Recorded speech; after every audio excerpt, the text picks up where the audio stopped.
नमस्कार मित्रांनो, बुकलाईटमध्ये तुमचं स्वागत आहे. एकीकडे रितेश जेनेलिया आणि अनुष्का विराट यांच्यासारखं खुश राहण्याचा, त्यांच्यासारखं रिलेशनशिप जगण्याचा कित्येक कपल्स नवरा बायको प्रयत्न करत असतात. यांच्या सक्सेसफुल रिलेशनशिपबद्दलच्या चर्चा आपण सोशल मीडियावरती बघत असतो. त्यांचे व्हिडिओज आपल्या पार्टनरला शेअर करत असतो आणि न कळत आपण त्याला यांच्यासारखं वाग असा संदेश देत असतो. पण असे व्हिडिओज शेअर करून, त्यांचे व्हिडिओज बघून तुमचे रिलेशनशिप सक्सेसफुल होईल का? तर दुसरीकडे कित्येक कपल्स नवरा बायको काही वर्षांच्या आतच एकमेकांपासून वेगळे होतात. असं का होतं? यासाठी स्त्रीला पुरुषाची सायकोलॉजी आणि पुरुषाला स्त्रीची सायकोलॉजी समजून घ्यावी लागेल. बायकांचं ऐकायचं की नाही हा कायम चर्चेचा विषय असतो. बायकांना काय कळतं अशी टीकाही होत असते. त्यामुळेच या बाबतीत प्रसिद्ध बॉडी लँग्वेज ॲनालिस्ट ॲलन आणि बार्बरा पीज यांनी केलेले ॲनालिसिस जाणून घेण्यासारखे आहे. The definitive book of body language, why men lie and women cry, why men don't listen and women can't read maps या त्यांच्या पुस्तकांमध्ये त्यांनी स्त्री आणि पुरुषांच्या देहबोलीची वैशिष्ट्ये वैज्ञानिक संशोधनाच्या आधारे एक्सप्लेन केली आहेत. यामध्ये त्यांनी स्त्रियांची आकलनशक्ती ही पुरुषांपेक्षा अधिक असल्याचे म्हटले आहे.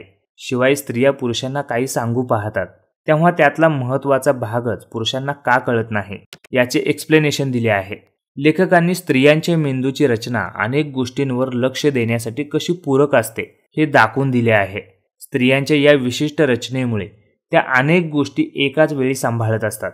सर्वसाधारण स्त्री एकमेकांशी संबंध नसलेल्या 4 गोष्टी कुशलतेने करू शकते.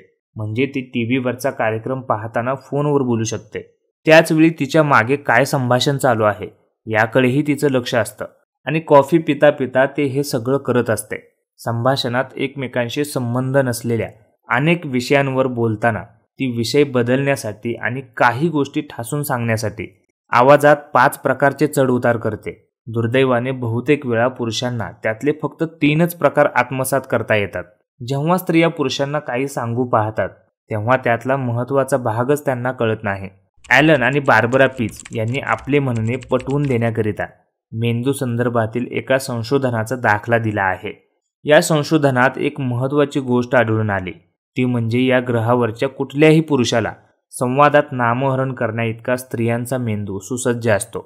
मॅग्नेटिक रेझोनन्समध्ये मेंदूची तपासणी केल्यानंतर स्त्रियांची लोकांबरोबर संवाद साधण्याची आणि त्यांचं मूल्यमापन करण्याची क्षमता पुरुषांपेक्षा जास्त का असते हे सिद्ध झालंय. स्त्रियांच्या मेंदूत इतरांच्या वागणुकीचं मूल्यमापन करणारी 14 ते 16 पार्ट असतात, तर पुरुषांच्या डोक्यात ते पार्ट केवळ 4 ते 6 इतकीच असतात. हे पटवून देण्याकरिता लेखक डिनर पार्टीचं उदाहरण देतात. बहुतेक स्त्रिया डिनर पार्टीला जाऊन आल्या आल्या पार्टीतील इतर जोडप्यांचे संबंध कसे आहेत हे लगेचच ओळखतात. कोणत्या जोडप्यांचे एकमेकांशी पटत नाही, कोण कोणास आवडतं इत्यादी बाबतीत लगेचच निरीक्षण नोंदवतात. त्यामुळे स्त्रिया कधीच गप्प बसत नाहीत असं पुरुषांचं मत असतं. तर त्या पार्टीत इतकं सगळं घडलंय किंवा पडद्यामागे घडतंय याचा मागमूसही पुरुषांना नसतो. म्हणून पुरुष फार बोलत नाहीत किंवा त्यांना कळत नाही असं स्त्रियांचं मत असतं. अभ्यासाअंती असं आढळून आलंय की जी व्यक्ती समोर भेटलेल्या व्यक्तीविषयी ज्याच्या बाह्यतम रूपावरून आढाके मांडते तेव्हा तिचे निष्कर्ष स्वतःच्या अंतःप्रेरणेवर अवलंबून असतात आणि हे आडाखे दुसऱ्या व्यक्तीचे मत ऐकून आपले मत बनविणाऱ्या व्यक्तीपेक्षा अचूक येऊ शकतात. म्हणूनच लेखकांनी स्त्रियांची आकलनशक्ती जास्त असल्याचे म्हटले आहे. ज्याला दुसऱ्या व्यक्तीच्या बोलण्यातील आणि हावभावातील विरोधाभास ओळखता येतो त्यांची आकलनशक्ती चांगली आहे असं मत लेखकाने मांडले आहे. एकूणच स्त्रियांची आकलनशक्ती पुरुषांच्या तुलनेत खूपच चांगली असते. यातूनच स्त्रियांची अंतःप्रेरणा हा शब्द उदयाला आला. बोलण्याव्यतिरिक्त इतर खानाखुणा संकेत ओळखण्याची क्षमता स्त्रियांच्यात जन्मजातच असते. अगदी छोट्या छोट्या गोष्टींकडे त्यांचे बारीक लक्ष असतं. म्हणूनच फार थोडे नवरे बायकांशी खोटे बोलू शकतात आणि निभावून नेऊ शकतात. हार्वर्ड विद्यापीठाच्या मनोवैज्ञानिकांनी केलेल्या संशोधनावरून असं आढळून आलं आहे की देहबोलीबाबत स्त्रिया या पुरुषांच्या तुलनेत अतिसावध असतात. याच प्रयोगासाठी स्त्री पुरुषांच्या एका गटाला चित्रपट दाखवण्यात आला. या चित्रपटाचा आवाज बंद करण्यात आला होता आणि केवळ चित्रपटातील दृश्यांमध्ये दिसणाऱ्या स्त्री पुरुष व्यक्तिरेखांच्या हावभावावरूनच नक्की ते काय बोलत असतील ते लिहून काढण्यास सांगितले. आणि प्रयोगाअंती असे लक्षात आले की या प्रयोगात सहभागी झालेल्या स्त्रियांनी त्या दृश्याचा 87% अर्थ अचूक लावला.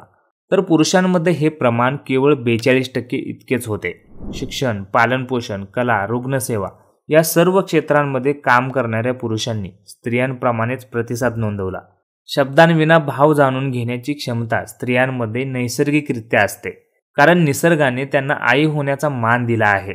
आई आपल्या मुलांशी शब्दांविना संवाद साधते, त्यामुळे स्त्रियांची आकलन शक्ती पुरुषांपेक्षा जास्त चांगली असते. बार्बरा पीज म्हणतात, Every couple fights, but in relationships, they want to be the winner. Someone wants to be the winner.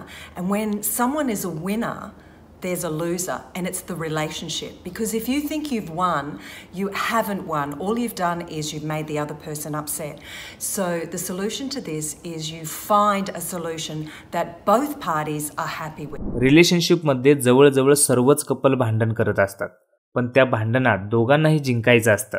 एकाला जिंकायचं असतं तर त्याच वेळी दुसरा हरलेला असतो. तुम्हाला वाटत असेल की तुम्ही जिंकलात, पण इथे तुम्ही जिंकला नाहीत, तर दुसऱ्या व्यक्तीला तुम्ही अस्वस्थ केले. त्यामुळे दोघांनीही जिंकण्याचा विचार न करता दोघेही हॅप्पी होऊ असं सोल्युशन काढले पाहिजे. ॲलन पीज हे जरी ऑस्ट्रेलियन लेखक असले तरी त्यांची ही सर्व पुस्तके मराठी भाषेत रूपांतरित केलेली आहेत. त्यातील why men don't listen and women can't read maps या पुस्तकावर आधारित एक चित्रपटसुद्धा 2007ला रिलीज झाला. मित्रांनो, बुकलाईट हे ज्ञानाचे आश्रयस्थान आहे. वेगवेगळ्या पुस्तकांचा सारांश तुमच्या समोर घेऊन येणे हेच आमचे ध्येय आहे. आम्ही मराठी साहित्य आणि जगातील सर्वोत्तम पुस्तके तुमच्यासोबत शेअर करण्यासाठी समर्पित आहोत. पुस्तके मन आणि आत्म्याचे पोषण आहे.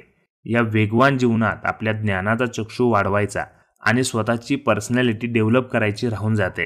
पण आता चिंता करू नका.